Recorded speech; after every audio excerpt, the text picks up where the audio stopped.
What's up, creatures? It's been a long time, and I'm glad to be back with a series of videos for you. I'm trying to do and branch out into different things. I know that I did launch a small video and let you guys know that I was transferring most of my content to this site, but I'm going to be making new content, which is what this is, and it's going to be dealing with comics, books, movies, and other popular culture. And so without further ado, I wanted to give you guys a list of 10 Halloween movies that might be a little bit more obscure than you might be used to seeing. These are, of course, my picks, stuff that I enjoy. These may not necessarily be the scariest films out there or films that you might not even enjoy, but these are just 10 great movies that you might not have heard of that you can watch for Halloween. The first one is The Headhunter. This is a pretty unique animal here. It is a fantasy film that is basically fantasy horror. It's one of the most beautifully shot movies for this particular type of film. You can definitely see the Skyrim influence here. It is an amazing movie. Fantastic. Starts so bleak and ends so bleak. It is well acted, well written, just incredible. Just an amazing, amazing movie. I have like a separate review for this entirely on the channel. I'll maybe link that up here. But The Headhunter, absolutely a must-see for anyone who likes fantasy, horror, or just bleak movies in general. Basically, this is a story of a man who basically hunts monsters. He hunts them for a fee. He's a bounty hunter. And the story behind why he does what he does is both mesmerizing and heartbreaking. The Headhunter. Check it out. Now I'm going to come to one of my favorite teenage memories, I guess, and a movie that has got quite a bit of a cult following here. This is Pumpkinhead. This is the collector's edition. It came with a little lithograph here. Pumpkinhead is basically a movie about revenge. Great practical effects, lots of fun. Sorry about the glare. Lots of fun. A fantastic monster that looks way better in the film than it does in pictures. It's such a great Halloween movie for a variety of reasons. What do you do and just how far would you go when you're seeking revenge? That's what Pumpkinhead is truly all about. It has a great early appearance by, I believe it's Lance Henriksen, who ended up being in just about everything. Such a great film. Wonderful movie. I saw it with some of my friends, and we just had a great time with it. I liked it so much, in fact, that I've got the limited edition Steelbook Blu-ray, which I've not opened yet. I probably should open it and give it a watch on that. I'm sure it's a nice transfer. But I really love this monster. Such a great monster. What a great movie for Halloween. Really and truly is. I'm trying to give you a little bit of variety here. This movie, some people got a little upset with it, and I'll explain why in just a minute. This movie is The Fourth Kind. This movie is brutally terrifying. It's terrifying because you think it's real. You think it's real, and I don't want to spoil anything for you, but it just feels real. And I think if you see it and you understand the media that was around it during the time period, it becomes all the more terrifying. Especially when you think about the possibility of an alien race abducting people, or whatever you might think those beings could be. In any case, this has some of the most gripping, disturbing, just blood-curdling scenes in it that I think I've come across. I thought about this movie literally for years, and I regularly enjoy thinking about it and rewatching it. It's such a great film. It's really put together well. I think you'll enjoy it if you've not seen it. Such a good movie. The next film here I'm a little bit irritated about, but anyway, this is Black Swan. This is a psychological horror that a lot of people have heard of, and it's pretty good. I loaned this one out, and someone spilled coffee on it or something, and I don't really loan my movies very much because this is the kind of stuff that happens. But this film is just about what is it like to try to desire to be absolutely perfect, and you can't be. It's the madness that it can drive people to. And there's a lot of strange stuff going on in this film. And it's just one of those incredible, incredible movies that you watch once and you're like, I don't know if I want to watch that again or not, because it's just pretty disturbing up here. It makes you go, ugh, I just can't imagine falling to pieces the way that this character does. Natalie Portman is absolutely amazing in this film. She does a fantastic job. And my daughter's fortunate enough to have her autograph on a Black Swan picture, which is pretty cool. All right, that's the Black Swan. And here's another one that, you know, some people have talked about, but I don't hear a lot of people talking about it. It's called It Comes at Night. It's basically a post-apocalyptic thriller. You don't know exactly what it is, and it's not so much that as it is the way the paranoia that just grips every character in this movie is just outstandingly done. Such a wonderful film. I just love it. It's fantastic. I like this picture, of course, but there's an alternative poster with the white dog walking into the forest that is just like, ugh, it's just shiver-inducing. It's such a great movie. It makes you really think about things, and it's disturbing as heck when you consider what these people are going through and why they're going through it. It's just a masterpiece of suspense. It really is. Some people complain and are a little disappointed about this film, but not me. I thought the payoff was just fine, and I truly, truly enjoyed it. I think if you've not seen it and you like that sort of stuff, that you'll probably dig it. It Comes at Night. Great movie. Great movie. Now, here's one that's going to show how old I am. This is Pontypool. Pontypool. Since I had a post-apocalyptic thriller, I wanted to get into some of our mainstream monsters.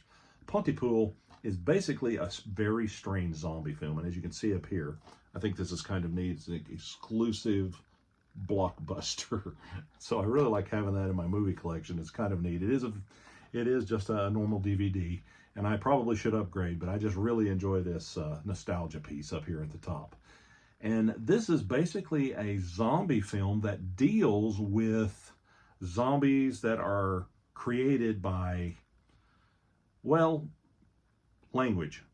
Let's just put it that way. And it sounds crazy and a little bit kooky, but it is absolutely outstanding. And the main character, oh, and I forgot his name. I should have Grant Mazey. Grant Mazey gives just a scorching performance in this. He is so good in this.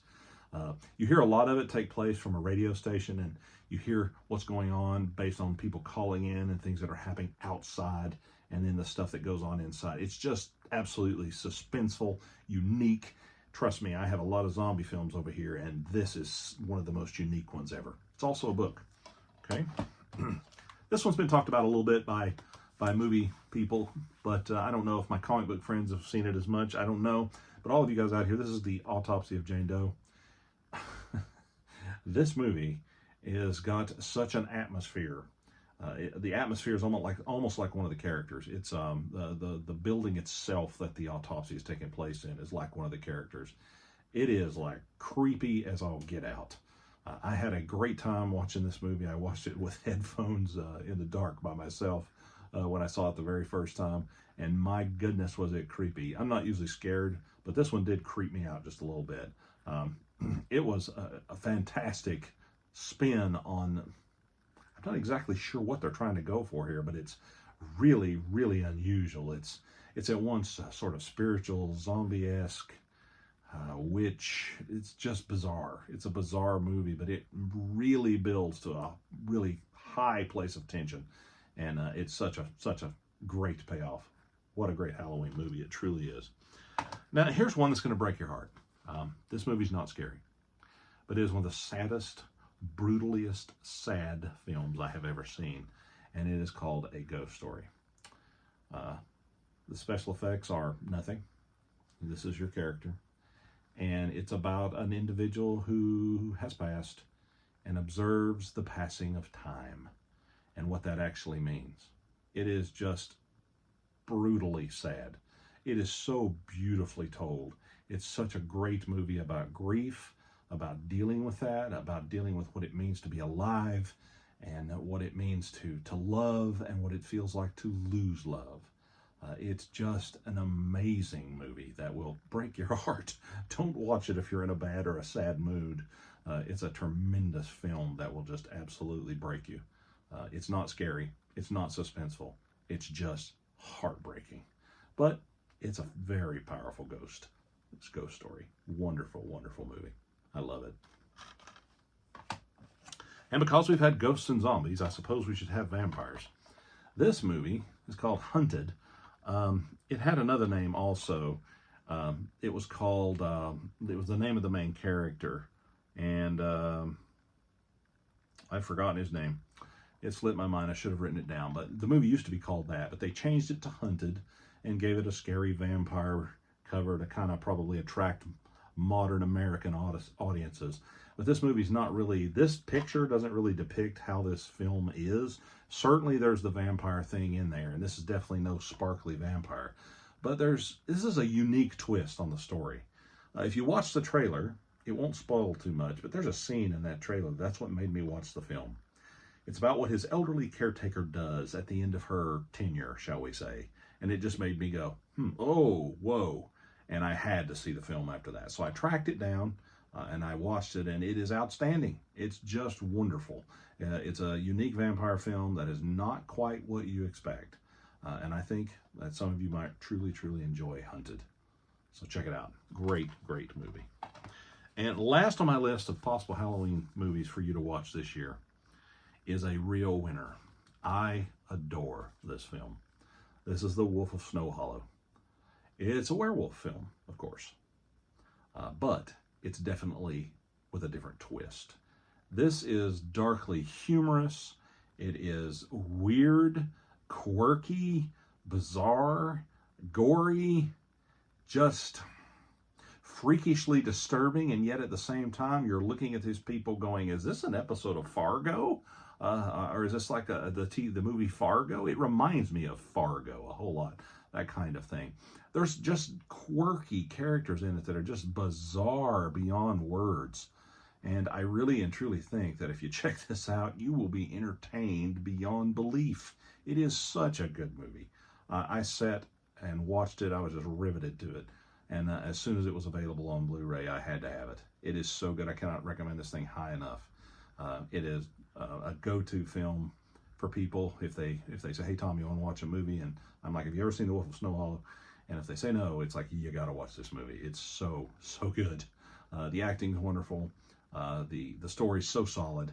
And it's just very plausible, shall we say, in a strange way. And the characters are just dynamic. Now, those are there's 10 Halloween movies that you might enjoy. I don't know if you will enjoy those. Maybe some of you have seen those. If you've seen them, I hope that you'll let me know down below. What are your 10 favorite Halloween movies that you like to watch? This is just 10 out of my selection of a lot of different movies that I love, and I may try to do one of these every year or every little while, try to recommend some great films. If you'd like to see a particular genre of film, like some picks from that, let me know. Do you want to know what my top 10 movies are of all time? Do you want to know anything about that? And if you do, let me know. Leave me a comment down below. If you haven't, like and subscribe. It really does help us out. Give us a thumbs up. I'm trying to grow the channel, and this is where I intend to grow. Remember, I do have an Instagram called Comic Book Creature, and I also have an Instagram called Hyborian Dreams. Comic Book Creature deals with everything books and movies and comic books, of course. And Hyborian Dreams deals with everything sword and sorcery, primarily Conan, but old paperbacks, old sorcerer and sorcery books, comics that deal with that, movies that deal with that, all of that. We have those two Instagram sites. We're working on some material for our Hyborian Dreams channel. We'll see if we can get that out there. I don't know if we're going to do it, but we're just going to give it a try for now. But for now, this is where our content's going to be. Would you like more movie reviews? Would you like more book reviews? Do you want to see comic book storyline reviews? Do you want to see more hauls of any of these things? Let me know what you want most. Put it down in the comments. Let's continue the conversation down below. Thank you for watching. I know this is about a 15-minute video. If you made it all the way to the end, I really do appreciate you. Have a great day. See you next time. Be kind to each other.